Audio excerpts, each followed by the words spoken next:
village raises a child.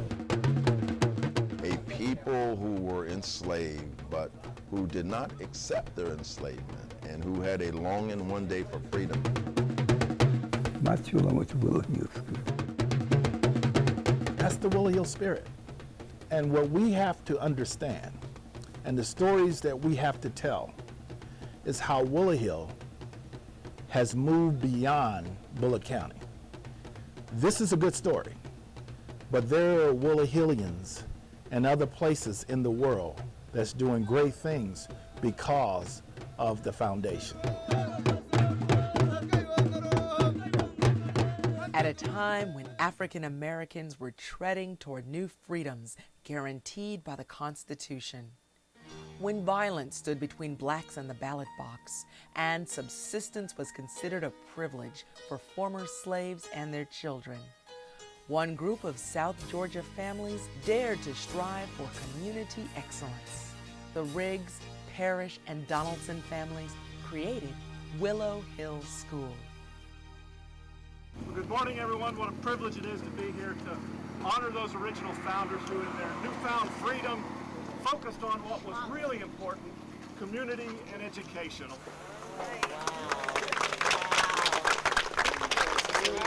Opened in a turpentine shanty in 1874 on Portal, Georgia land provided by Dan Riggs, Willow Hill School was memorialized at a ceremony September 3, 2011. Those who had benefited from a Willow Hill education joined historians and the descendants of the Willow Hill founders to honor the school's illustrious past and signal its launch toward a bright new future as the Willow Hill Heritage and Renaissance Center. I went to school here at Willow Hill. My mother, Willouise Lee Jackson, was a student here at Willow Hill. My grandmother, Bonnie Mae Donaldson Lee, was a student at Willow Hill and was a substitute teacher. And her father, Benjamin Donaldson, was on the Board of Trustees, born just after slavery, the only one of the Donaldson children not born during slavery, in 1867. So y'all know, now y'all getting a little of that Southern, y'all know this is a special day. Welcome to the Willow Hill Heritage and Renaissance Center. The two-day inaugural Willow Hill Festival featured music, a look back at the history of the school and the legacy of a people, along with entertainment for the whole family. Crowds were drawn to exhibits that chronicle the Willow Hill story, from one-room schoolhouse to segregated county school to integrated elementary to purchased by the descendants of its founders. Jack Hill, who has represented Bullitt County in the Georgia Senate since 1991, reflected on the Willow Hill legacy. I've never seen a small community produce so many outstanding leaders as this part of Bullitt County has done.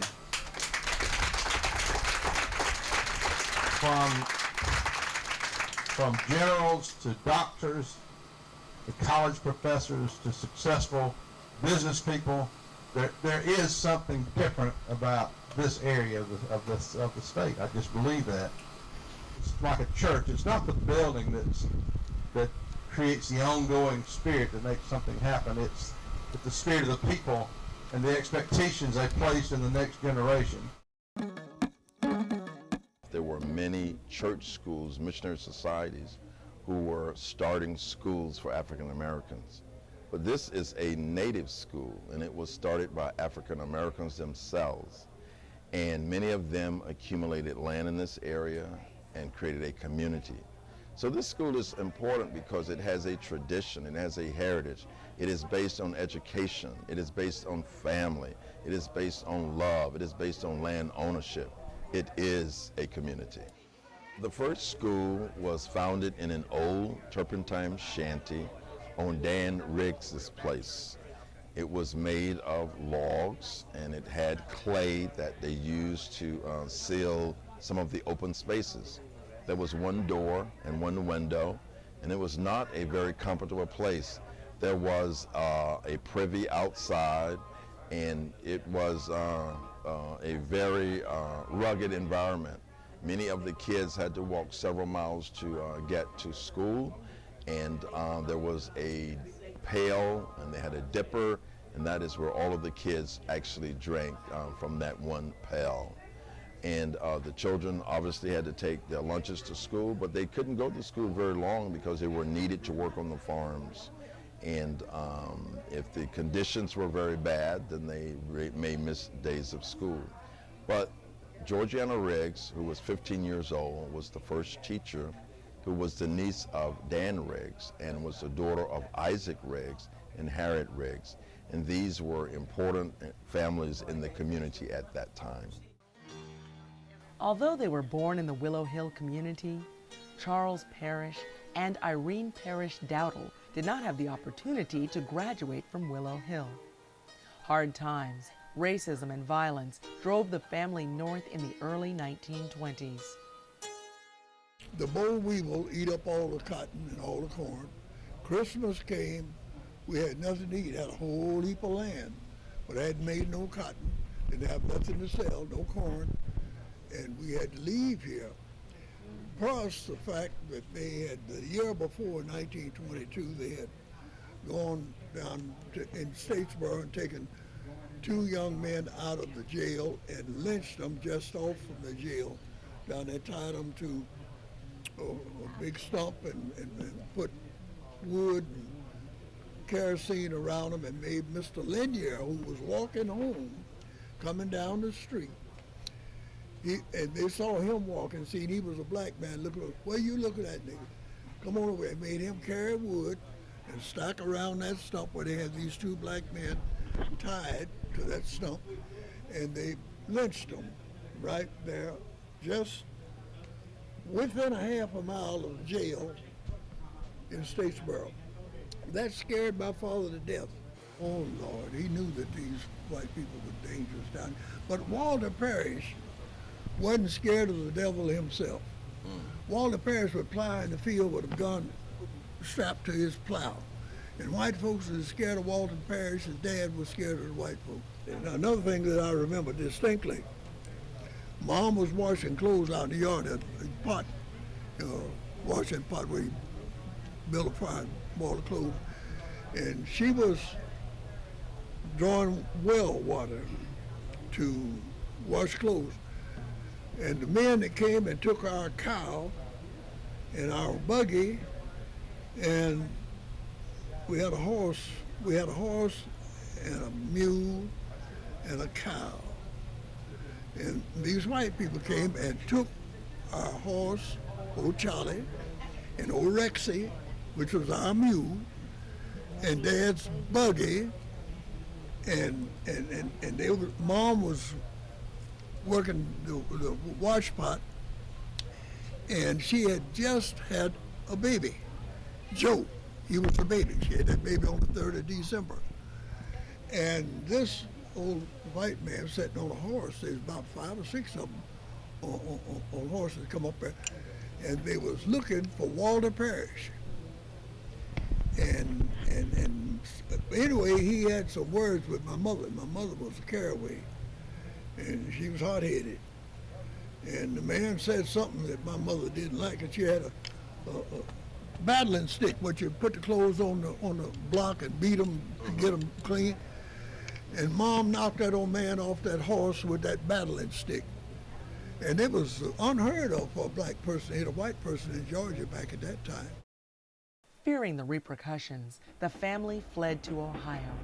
We went to Cincinnati on the second Sunday in February in 1924. Joe was born on the 3rd of December, 1923. So he was only about 2 months old when we caught the train going to Cincinnati. My grandfather took us in the wagon because we had suitcase, trunk, and everything, and carried us down to Was it Rocky Ford? Rocky Ford. He carried us to Rocky Ford. Mm-hmm. And he put us on the train in Rocky Ford. And we went from Rocky Ford to Atlanta. So the train ride from Rocky Ford to Atlanta was nice. We enjoyed that. But the train ride out of Atlanta was horrible. We went through 7 tunnels, and the porter would run through the coach. See, they put the black folks up behind the engine.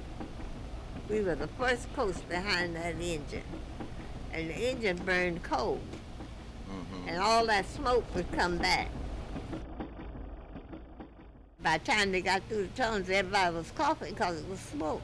We got all the smoke. The white folks back there didn't get none.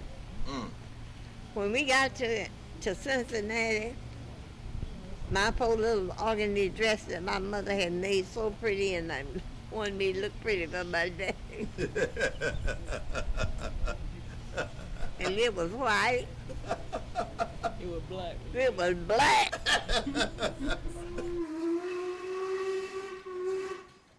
Back in Portal, transportation was also a challenge.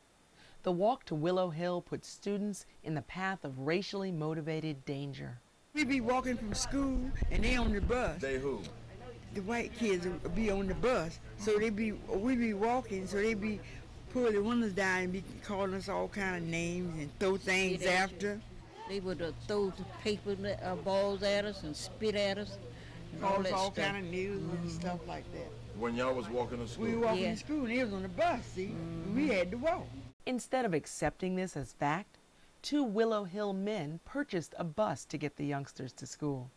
And then later on, Cutting Man Hall and your daddy Yeah. and some other men bought them buses, and then y'all had bus transportation. Yeah. We walked to school until we came finished here. the 7th grade, and we had to come here. So Man Hole, that was our bus driver to bring the kids up on this end. We thought that we was something, honey. Challenges from whites who wanted to suppress self-determination in the black community did not end on the road to school. In 1946, many of the citizens in the Willow Hill community were meeting at the school to make plans to register to vote. A number of these citizens, including my grandfather Solomon Lee, Garfield Hall, who was chairman of the Board of Trustees, Mr. John Lawton, who was a teacher here and later principal, all of them were meeting to discuss voting in that election. The KKKs, or the Ku Klux Klan, heard about this meeting and really did not want blacks to participate in this election. Nearing his 100th birthday, Tommy Burrows remembers that he was at Willow Hill School the night of that meeting. Well, yeah, take that night they came there. We had a meeting. They come out there and they sort of close the fire. Some of them say they said, don't come and vote tomorrow, you know, but we was gone. They came up to the school, a line of cars, the lights on, and hooded, and told the blacks not to go to the poll, and burned a cross in front of the Willow Hill School. Nevertheless, many of the citizens, some of them were intimidated, but some of them were strong. Many went home to get their guns. The women in the community was boiling potash on their stoves as a weapon in case someone would come into their home. There were men the very next day who went up to the polls to vote. Some of them had their guns hidden to protect themselves in case there was any trouble. And this would be the first time since the mid-1890s in 1946 that blacks vote. In fact, it was such a big event that the local paper in Statesboro actually carried a story on African Americans voting for the first time since the mid-1890s. My name is Alfonso Hall.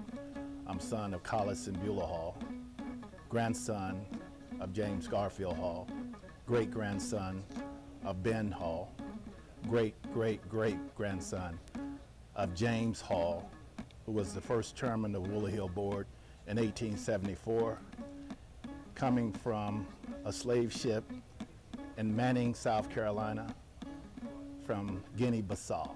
Alfonso grew up in awe of the courage displayed by his grandfather, James Garfield Hall, who was a member of the Willow Hill Board of Trustees.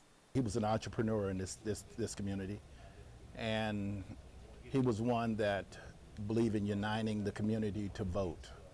And I remember there was opposition many times. And I remember as a kid, about 5 years old, and I was living with my grandfather, and there was a burning cross in his yard. I remember the phone calls, answering the phone when I was 5 and 6 years old, and there were threatening calls from the Ku Klux Klans. And he would ask me, who was that on the phone? And I would say, you know, Grandfather, I don't want to say. And he said, who was that? And I said, it was the Ku Klux Klan. He said, what did they say? They said they're going to burn the house down. They're going to kill you. And he said, well, the next time they call, tell them just get in line. The extended bonds of love and unity in the Willow Hill community meant that there was no need for outside social services or charity. When Alma Donaldson discovered that Thomas Love was in need of a nurturing environment, she and her husband, Darvin Donaldson, who was a descendant of the Willow Hill founders, simply took the boy into their home. I taken him when he was a little boy, about 3 years old. I went by his house where his mother lived at, and he was crying. I said, get your clothes and come on, go home with me. So she got him some clothes, and I kept him for 10 years. 10 years. At least I kept him when he left my house to go to Ohio. He was 14 years old. 14 he years went to old. Willow Hill School. The Lord able me to help somebody, because you never know when you're going to need help. After the Supreme Court decision, Brown versus the Board of Education, the Bullitt County Board of Education built a number of schools, and this was to delay the whole integration process. Willow Hill was one of those schools that was recipient of one of the new buildings. We thought we were doing big things, and when we upgraded from a wooden building and come here and they had heat, and hey, when we was over there, we just had to go and cut wood, you know, every morning to they stay warm in the school. And when they first built the school, say me and my sisters, and we the one cleaned all the windows and stuff at the school. Right here, we took razor blades and cut the clay and the mortar mix off the glasses and stuff. We worked over here for months. And so we moved from an old four-room building to a very modern facility with telephone, indoor plumbing, great communication, and it was a wonderful building, and we continued the spirit that was started in 1874 in this new building. And there was also a time of great trouble when Willow Hill was built. It was at the beginning of the Civil Rights era. Emmett Till had been killed. There was lots going on in Alabama and all around the South, as there was great resistance and resentment against progress for African Americans. Agnes Young was teaching at the upgraded Willow Hill facility the day it opened. When the schools opened in September of '55, they had not completed this building. It took about a month or 2 months to finish, so I started at Polk's Academy. And then when this school was all completed, they transferred us to, I was transferred to this school. And I remained here from '55 until the school closed in '69. The children were cooperative. I did have some problems with some children. I never will forget Holly McCrae, I think, was one student that I had. And I was working on my master's degree at the time at Fort Valley State. And my supervising teacher was supposed to come down the day before she came. And when she came on that day, the next day, I was not as prepared as I was the day that she was supposed to come. And I was teaching math at the time when she came in. She sat in the back of the room observing. And I was teaching the math. I'd go to the board and explain things. And Holly would say, Holly said, Miss Young, we had that yesterday.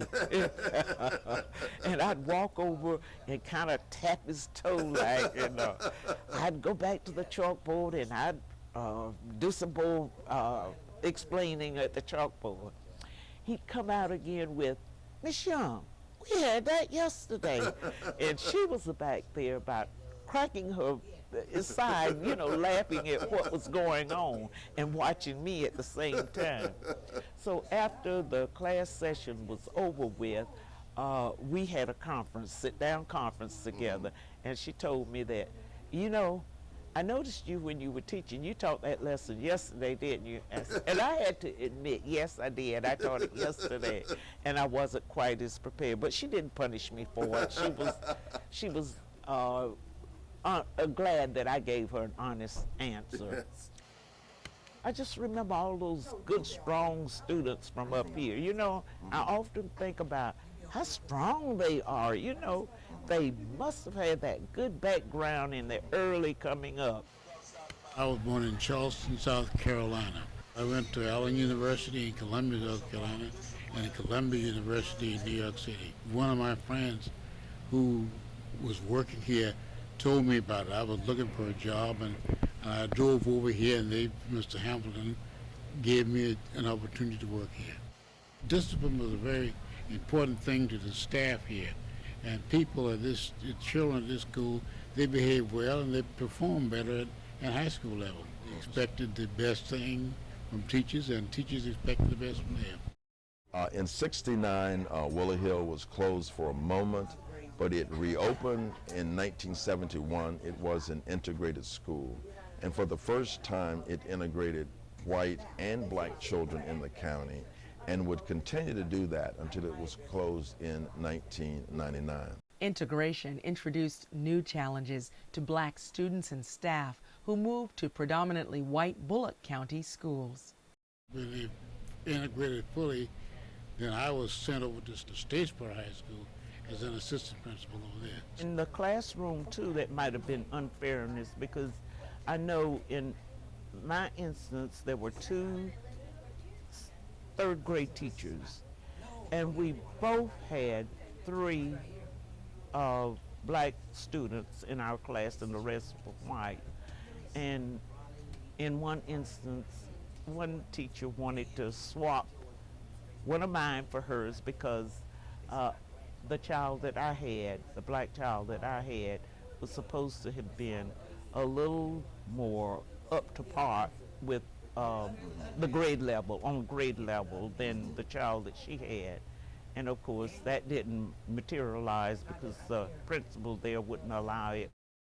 The teacher that I had was Jimmy Smith, and I was always a good student, but he was a guy that took me to the next level. He was an individual that said you can do anything, you can accomplish anything. And little did I know that he was preparing me for what I was going to face in 1966 at Portal High School. My brother, my sister, my cousins were the first to integrate that school. And the integration was very difficult. First thing I was taught that I was not a nigger. But when I went to Portal High School, I thought that was my first name. And I remember being in the classroom, and we would go around the room and the teacher would have us to read the history book out loud. And in the oral reading, I remember a young man that used to say, if the sentence said the Negroes came from Africa, he would say the niggers came from Africa. And I was offended by it. So I would raise my hand and say, are you going to correct him? And she said, stop. The teacher said, stop interrupting my class. And I said, are you going to correct him? And she said, if you interrupt my class again, you're going to go to the principal's office. So he continued to read, and the word Negro came up again, and he said, the niggers, you know, all the kids laughed. And I raised my hand again. I said, are you not going to correct him, or am I going to have to correct him? And she said, get out of my class and go to the principal's office. And I went to the principal's office, and he tried to explain to me at the time that the pronunciation of words are different depending on where you're from. And the word nigret and Negro is the same word. And he went on to say, just like the word war, you people pronounce it as wall, but the word, we pronounce it as war. And I said, but I'm in school to learn how to pronounce words properly. Why aren't we teaching everybody? I said, from this day forward, I will say war. Now, what will you have them to say?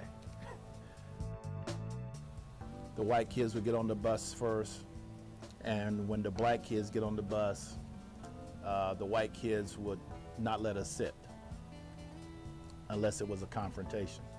And we didn't want to have confrontation, so sometimes we stood.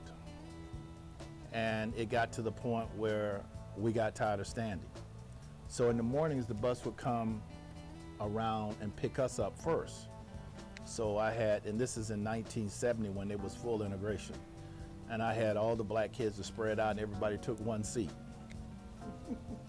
And when they took that one seat, then the white kids had to sit down or they were going to be standing.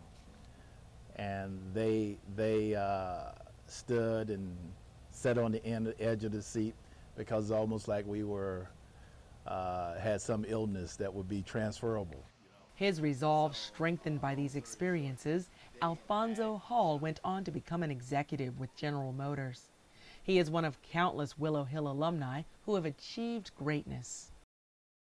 I just love reading in the paper and looking at the news and seeing all of the accomplishments that the children of Willow Hill have accomplished. You have pastors, you have people who are in business, personal business. You have professors, you have doctors. It's been a real factor in my life, and I'll always remember Willow Hill. In 2005, we heard that the Willow Hill School was going on the auction block. So within 2 weeks, we had organized 12 descendants of the school founders. Many of us lived in various parts of the country, some in North Carolina, many of us were in Ohio, some of us were in Florida, here in Atlanta, Georgia, some were locally. And we put together a team to be here to bid on the school, and we said that there would be no price for our heritage. And we had made up in our minds that that school would come to us regardless of cost. Now, we thought we was going to get the school for a lot less, maybe $30,000, but the school sold for $112,000. Now, we didn't have $112,000 in our pockets, but what we had was courage and determination, and we know that the school would return back to the rightful owners 85 years later, coming back to us. So today, this festival is the beginning of a new venture, a new era for the Willow Hill School and community. I think of the Willow Hill story almost like Camelot. And the walls, the foundation, the land is a beautiful thing. But it goes deeper, wider than just that. It's in the hearts of people, the love that's in the hearts of people that bring them back. It's not just the building that brings them back. It's not just the foundation that brings them back, but it's the memories and the connection to their ancestors. Whether it's the McCrays, whether it's the Jacksons, whether it's the Halls, whether it's the Smiths, whether it's the Davis, and on to the Sabbs and Wilsons, and you can go on, the Grants, and you can go on. But it is the connection that brings them back. As we look back over the great legacy and heritage, and as we look forward to generations to come, the Willow Hill Heritage and Renaissance Center will be a beacon of light. It will be a shining star where our children to come will see the inspiration of a people who understood the value of an education, who understood determination, and created a school, a community, and had an impact on the state, the nation, and the world.